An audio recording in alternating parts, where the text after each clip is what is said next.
Hey, it's Colin Doherty here. We're here with Taylor van Overbeek. And this has been kind of an amazing journey. I've been watching this guy for a couple of years, friends, the family for a long time. Johannes and I met back in the early 2000s, and Taylor, you were born in what, 07 or something like that? 08. You know, so you weren't even around when I first met your dad. Taylor is here with us just on the cusp of starting his first USAC race in a Cayman Endurance Series car. And welcome. Thank you. Thanks for having me. It's great to be here. Colin's been nice enough to let me drive his 944 Turbo Cup this weekend. What do you find with this Turbo Cups? What is surprising to you about it? Yeah, so it's the turbo lag is awesome. Yeah. You know, I love it. You step on the throttle and it's like, oh, this thing's slow, and then it just goes. Just right? lights up, right? Yeah, it's awesome. Yeah. And what have you, you know, when you're driving the normally aspirated Caymans and stuff, the difference is just night and day. Those things are drive-by-wire, instant response, and that sort of stuff. Right. So these cars take a little more finesse, right? Yeah, exactly. So it's in the 944 with the turbo lag and everything, you'd want to get to the throttle earlier. So then it's really like getting to the throttle later because it doesn't kick in until a few seconds after you get to the throttle. Okay. Whereas in the Cayman, it's, you know, it's more, it takes more throttle management. Yeah. It's got more than 500 horsepower. It's the same engine as the GT3 RS. Wow. So it's fast. Yeah. So 17 years old. 17. And that's got to be some big shoes to fill, right? Your dad, two-time Sebring winner, one-time Daytona, podiumed at Le Mans. I mean, how does that feel to be in the car and getting coached by your dad? Is it like one of those things where, you know, with me and my dad, I was like instantly defensive all the time. I'm not doing that. You know, how do you navigate that, and how does that relationship go? Talk to me a little bit about your dad and the coaching in the car. Yeah, so as much as I'd love to talk back to my dad, you know, he knows what he's talking about. So I have to listen to what he's saying, and he's almost always right. Yeah. And so the thing is I've always been into cars. Yeah. Ever since I can remember, I've been into cars, I've been into racing. I love to go to the track. I love to be in the pits. Yeah. I learned how to drive a stick shift when I was 10 years old. Nice. And so I love it so much, and I can listen to what he's telling me, and I can get better.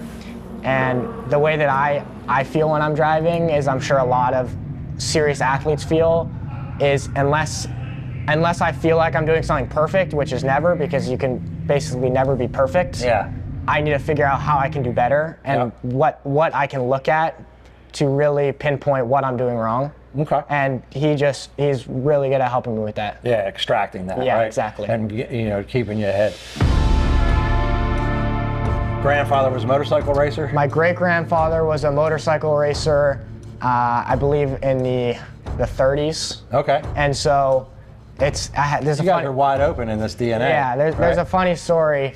He sent a letter to his sister, and he said, "We had a really good turnout this weekend. Only 2 people died." Oh, jeez.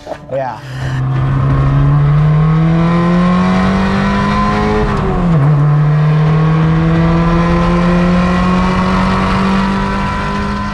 You mentioned HSR. Yeah. What is it, like an uncle or a good family friend, Craig Watkins, right? Put you in his, like, are you the only person that's ever driven the car besides him? Besides him and my dad. Oh my God. Yeah, right? so you're in this vintage 911. Yeah. This scary 901 gearbox, right? Yeah. And it's like, here you go. Let's see what we can do at HSR together at what? Was it a big race, right? Sebring or something? Daytona. Daytona. Yes.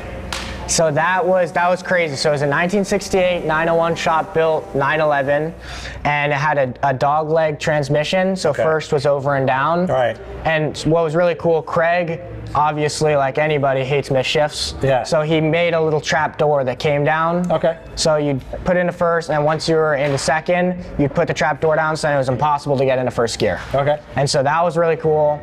Getting up on those high banks for the first time is really, it's an experience. It's really, really cool. For the HSR guys compared to like the MX Cup guys, I mean, there's a lot of stiff competition in HSR. For sure, yeah. I had 1 or 2 good battles with the guys. Obviously, I'm trying to be careful in that series because those cars are one of one, basically. Yeah.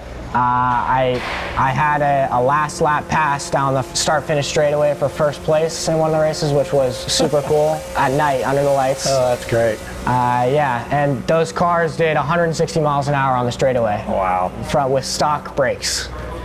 So next steps, what are you thinking? What is next for Taylor? So like I said, I'm doing the Endurance USAC series, which is 4 races, but my main goal right now is to get into the Sprint series, which is 7 races. Okay. So that's the USAC Porsche Sprint Challenge North America. All right. And so that requires me to raise more money. So how I got to the Endurance series as opposed to the Sprint series is I was asked to co-drive with somebody. Okay. So it's a lot cheaper. Obviously, I don't have to pay basically anything. Okay. So that's how I'm in the Endurance series. And the Sprint series would require more money, which is just more races. Great. Well, we're going to be cheering you on for sure and wishing you lots of luck out there. Yeah. I can't believe it. You know, it's, I mean, just 2 years ago meeting you here for the first time and driving around here. I don't even think you were driving then. I wasn't driving the first time, 2 years ago. How are you going to navigate your education and your racing career? So you got, you know, you got the world in the palm of your hands at 17 years old. How are you going to manage all this? Yeah, so I really want to, I would love, since I love cars, I'd love to do something like mechanical engineering. Okay. That's a pretty aggressive way to take college, but another option which I really like is marketing. Okay. And so what that helps me with is obviously trying to raise money in the state I am now. I need to be able to talk to people. I need to be able to market myself to other people. Okay. And show them who I am and how I can benefit them. And just, I don't know, last question, you know, who's faster in the Turbo Cup? You know, me or you? I gotta say you. So I don't know, I think he is. So I can keep driving, I've gotta say you, Colin. No, I think he is. I think I might have learned a few things from him today. Yeah. When I rode with him earlier today. So thanks for coming out. You know, it's been a real pleasure to have you here with the Turbo Cup collection and kind of exercising them and working them out a little bit. It's been great. And I appreciate you coming out. Yeah, I'd love to be here. Thank you. All right, thanks a lot. All right. Okay.